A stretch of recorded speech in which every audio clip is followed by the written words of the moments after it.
सच बताएं आपको, हम जैसे बीजेपी अंधभक्त की यही सजा होनी चाहिए। हमारे घर पर बुलडोजर चल ही जाना चाहिए। इससे हमारी आंखें खुलेंगी और भाजपा के प्रति हमारे भीतर से अंधभक्ति दूर होगी। अरे चौंकिए नहीं, ये बात मैं नहीं कह रहा हूँ, ये कहना है पूर्व भाजपा अंधभक्त का।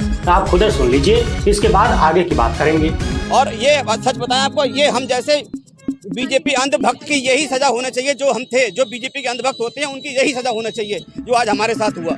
इससे आंखें खुलेंगी हमारी और हमारे अंदर से अंधभक्ति निकलेगी। मैं राजीव राणा अपना पक्ष रखने आया हूँ। मेरा मकान बेवजह तोड़ दिया है। मेरा मकान बीडी अप्रूव्ड है, मेरा होटल भी बीडी अप्रूव्ड है और गलत फहमी मेरा मकान तोड़ दिया इन्होंने। झूठा मुकदमा लेकर तोड़ दिया मेरा मकान। मेरा कोई दोष नहीं है, मेरे किसी परिवार का दोष नहीं है। और जिस प्लॉट को लेकर मुझे गलत ठहराया जा रही है, उसके मैं ये सारे पेपर लेकर आया हूँ। ये सारे पेपर हैं, ओरिजिनल डॉक्यूमेंट है उसके। ये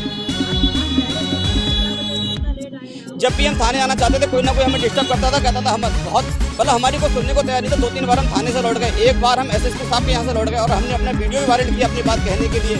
कोई भी हमारी बात सुनने को तैयार नहीं है। आज हमारे पूरे घर को तहस नहस कर दिया। हमारा पूरा परिवार सड़क पे आ गया आज।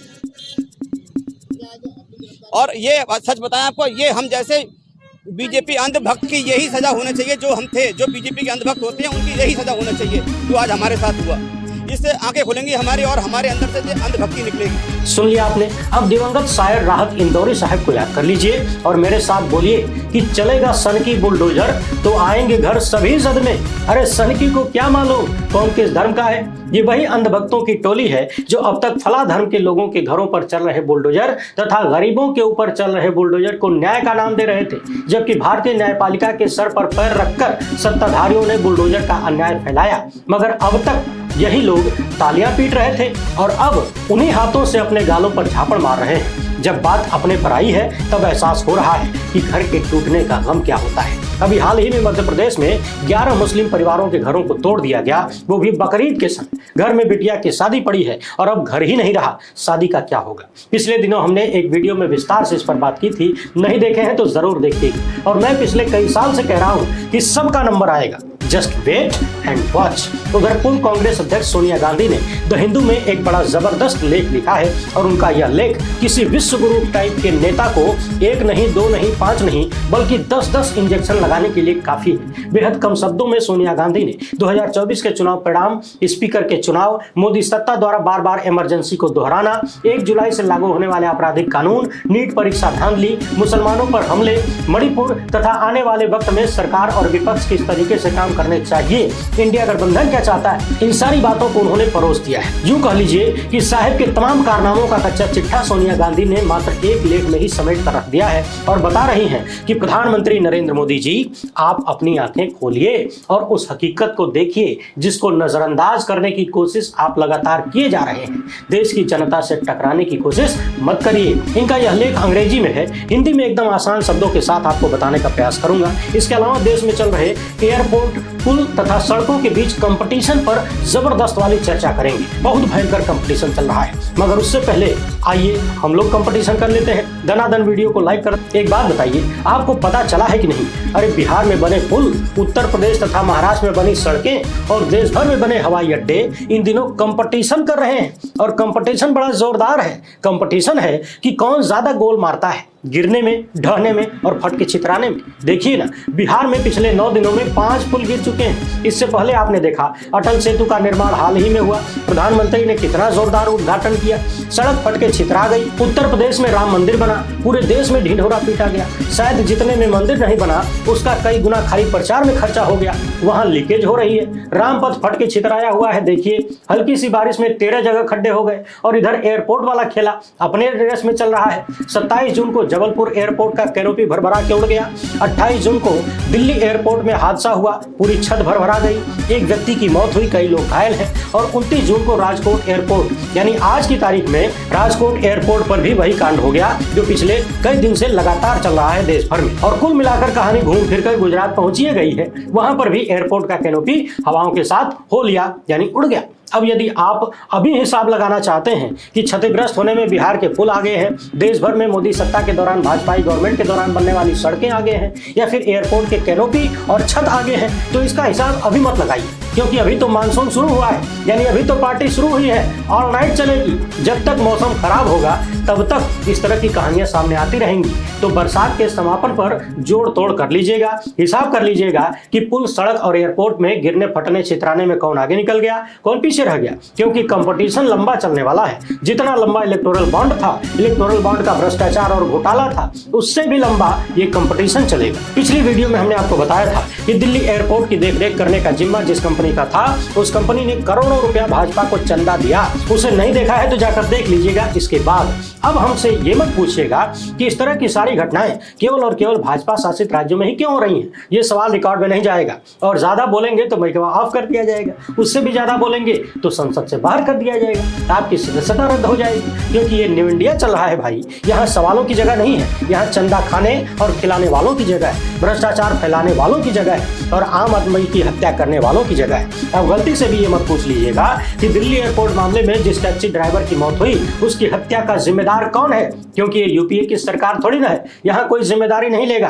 आरोप लगने से इस्तीफा नहीं होता है, जेल नहीं भेजा जाता है। विश्व गुरु की सरकार है भाई, यहाँ जिम्मेदारी, इस्तीफा, जेल ये सब नहीं होता है, फालतू काम नहीं होता। आइए अब जब यूपीए की बात हो ही गई है तो यूपीए की संयोजक रही सोनिया गांधी की बात कर लेते हैं। इन्होंने द हिंदू अखबार में एक जबरदस्त लेख लिखा है और कम से कम 8-10 बिंदुओं पर इन्होंने साहिब को जबरदस्त डोज वाला इंजेक्शन लगाया है। शुरुआत ही कर रही हैं कि साहिब की जबान पर कुछ और होता है, दिल में कुछ और होता है, यानी कहते कुछ और हैं, करते कुछ और है। पिछले दिनों राहुल गांधी ने भी यही बात कही थी कि नरेंद्र मोदी यानी प्रधानमंत्री की बातों का कोई मोल नहीं रह गया है, कोई मतलब नहीं है, कुछ भी बोल देते हैं, बोलते कुछ हैं, करते कुछ हैं। हालांकि ये बात हम पिछले कई साल से कर रहे हैं। बहरहाल सोनिया गांधी के लेख का शीर्षक है आम सहमति का उपदेश देना और टकराव को भड़काना। यानी एक तरफ संसद शुरू होने से पहले ही प्रधानमंत्री मोदी सहमति से संसद चलाने की बात करते हैं, विपक्ष से ढेर सारी अपेक्षाएं करते हैं, और दूसरी तरफ उसी संसद में ओम बिरला ने क्या किया और लगातार क्या कर रहे हैं। तो क्या वो सब कुछ आम सहमति बनाने वाली चीजें हैं? अपने इस लेख की शुरुआत में सोनिया गांधी कहती हैं कि 4 जून 2024 को, यानी जिस दिन चुनाव परिणाम आए 2024 चुनाव के, हमारे देश के करोड़ों मतदाताओं ने स्पष्ट और जोरदार ढंग से अपना फैसला सुना दिया, और ये फैसला एक ऐसे प्रधानमंत्री की नैतिक, व्यक्तिगत और राजनीतिक हार का संकेत है जिसने चुनाव प्रचार में अपने आप को भगवान का दर्जा दे दिया था। आपको याद तो होगा ही, गोदी मीडिया के एक मोहतरमा को इंटरव्यू देते हुए साहब ने कैसे दावा कर दिया कि मुझे लगता है कि मैं बायोलॉजिकल नहीं हूँ, यानी माँ बाप से पैदा नहीं हुआ, मुझे भगवान ने डायरेक्ट भेज दिया है।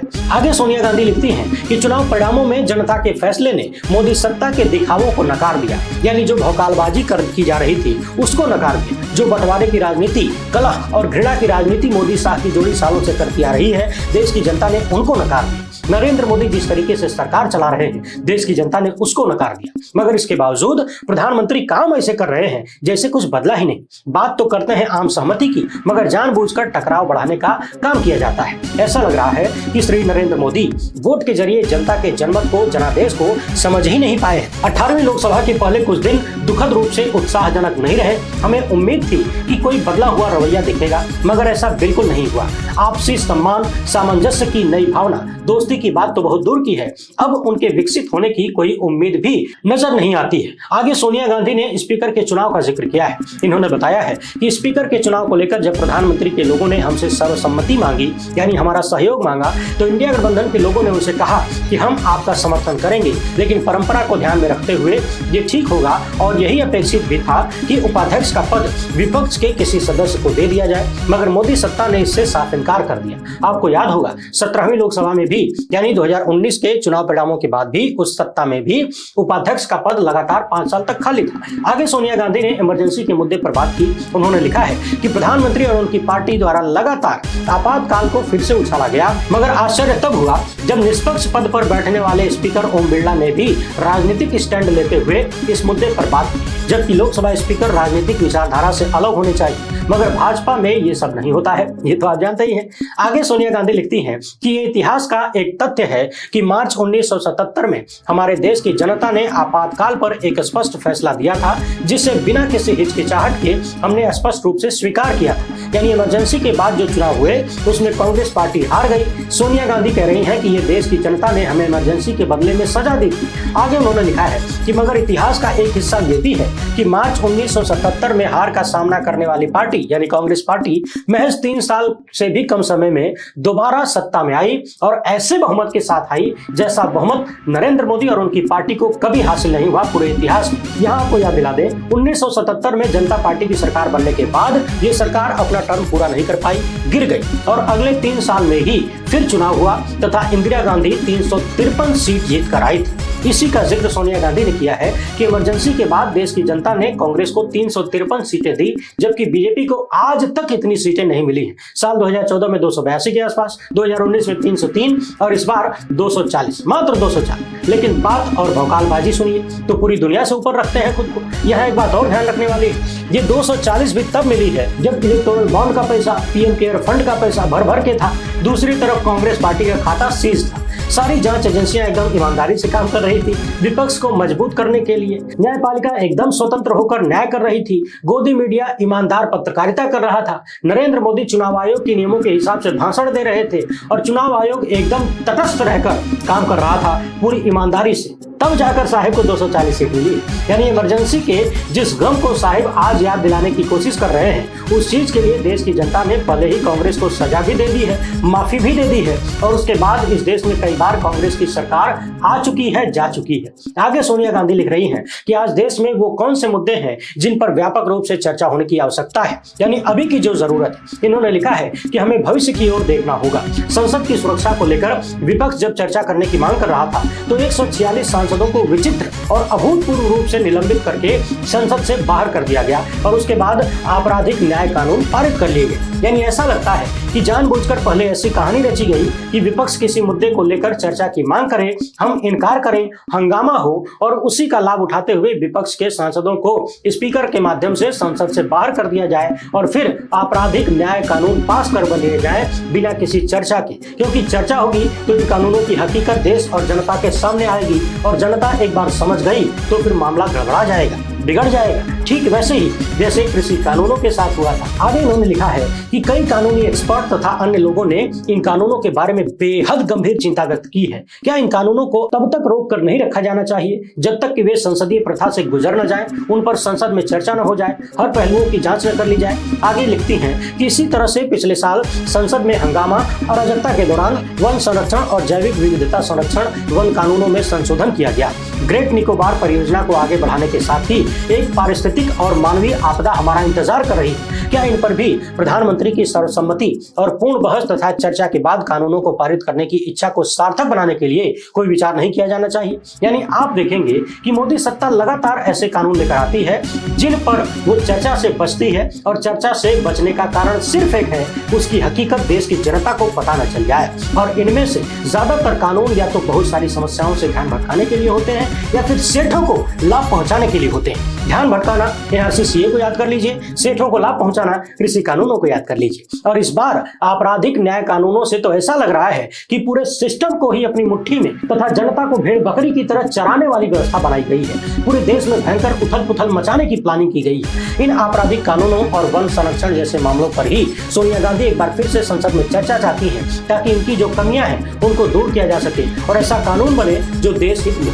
आगे उन्होंने नीट के मामले को उठाया है। लिखा है कि हमारे लाखों युवाओं के जीवन पर नीट घोटाले ने कहर बरपा दिया है। शिक्षा मंत्री ने शुरुआत में ही पल्ला झाड़ लिया। प्रधानमंत्री परीक्षा पर चर्चा तो करते हैं मगर देश भर में इतने सारे परिवारों को तबाह करने वाली पेपर लीक पर एकदम शांत है। आगे इन्होंने लिखा है कि पिछले 10 सालों में चाहे वो एनसीईआरटी हो, यूजीसी हो या फिर विश्वविद्यालय ही क्यों न हो, इन सबको बहुत भयंकर नुकसान पहुंचाया गया है। और इसी बीच भारत के अल्पसंख्यकों के खिलाफ हिंसा और धमकी भरे अभियान भी छेड़ दिए गए हैं। बीजेपी शासित राज्यों में बुलडोजर फिर से अल्पसंख्यकों के घरों को केवल आरोपों के आधार पर ही गिरा रहा है। कानूनी प्रक्रियाओं का उल्लंघन करते हुए सामूहिक रूप से अल्पसंख्यकों को दंडित किया जा रहा है। चुनाव प्रचार के दौरान प्रधानमंत्री ने जिस तरह से सांप्रदायिक गाली गलौज की, सरासर झूठ बोला, उसे देखते हुए बुलडोजर की कार्रवाई आश्चर्यजनक नहीं लग रही।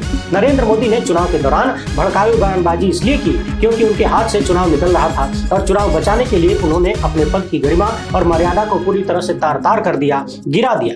फरवरी 2022 में ही मणिपुर में विधानसभा चुनाव में भाजपा और उनके सहयोगियों को पूर्ण बहुमत मिला, फिर भी 15 महीने के भीतर मणिपुर जलने लगा, या यूं कह लीजिए कि जलने दिया गया। सैकड़ों लोग मारे गए, हजारों बेघर हुए, मणिपुर का पूरा सामाजिक ताना बाना बिखर गया। इसके बावजूद प्रधानमंत्री के पास न तो वहां जाने का समय है और न ही इच्छा है कि मणिपुर के नेताओं से मिलजुल कर समस्या का हल निकालें। ये सच है कि मणिपुर में भाजपा दोनों सीटें हार चुकी है, मगर इसके बावजूद ऐसा नहीं लग रहा है कि मणिपुर को लेकर इनके भीतर जो असंवेदनशीलता है उसमें थोड़ी भी कमी आई है। आगे सोनिया गांधी लिखती हैं कि प्रधानमंत्री ने 40 से ज्यादा दिनों तक चले चुनाव प्रचार के दौरान खुद से ही खुद को हल्का कर लिया। उनके शब्दों ने हमारे सामाजिक ताने बाने को बिगाड़ा और पद की गरिमा को बहुत नुकसान पहुंचाया है। नरेंद्र मोदी को आत्मचिंतन करना चाहिए और सोचना चाहिए कि 400 सीटें उन्होंने देश की जनता से मांगा था, मगर देश की करोड़ों लोगों ने उनकी इस मांग को अस्वीकार कर दिया। देश की जनता ने एक कड़ा संदेश दिया कि अब बहुत हो चुका है। आगे सोनिया गांधी लिखती हैं कि इंडिया गठबंधन के तमाम पार्टियों ने यह साफ साफ कह दिया है कि हम संसद में किसी तरह का टकराव नहीं चाहते। विपक्ष के नेता राहुल गांधी ने भी सहयोग की पेशकश की है। इंडिया गठबंधन चाहता है कि संसद के भीतर हम उत्पादक बने और कार्यवाही के संचालन में निष्पक्षता बनी रहे। हमें उम्मीद है कि प्रधानमंत्री और उनकी सरकार सकारात्मक प्रतिक्रिया देगी। शुरुआत का माहौल तो बहुत अच्छा नहीं था, लेकिन हम विपक्ष में संसद में संतुलन और उत्पादकता बहाल करने के लिए प्रतिबद्ध हैं, और वो इसलिए ताकि ये सुनिश्चित हो कि देश के जिन लाखों लोगों ने हमें चुनकर भेजा है उनकी चिंताओं को संसद में उठाया जाए, उस पर बात हो। हमें उम्मीद है कि सत्ता पक्ष आगे आएगा ताकि हम अपने लोकतांत्रिक कर्तव्यों को पूरा कर सकें। यानी चुनाव की शुरुआत से लेकर अब तक के सारे मुद्दों को सोनिया गांधी ने अपने इस एक लेख के जरिए उठा दिया है और साहब को तगड़ा वाला जवाब दिया है कि अपने भीतर झांकिए, जिस पद पर आप बैठे हैं उसका ख्याल रखिए, उसकी गरिमा का ख्याल रखिए, अपने पद की गरिमा को गिराइए मत। देश की जनता ने जो संदेश दिया है उसको समझने का भी प्रयास करिए। हालांकि ये बात शायद लिखने वाले को भी पता है और हमें आपको भी पता है कि साहेब बदलने वाले नहीं, फिर भी उम्मीद बनाए रखिए। कहा जाता है कि उम्मीद पर दुनिया कायम है। हमें भी उम्मीद है कि आप ज्यादा से ज्यादा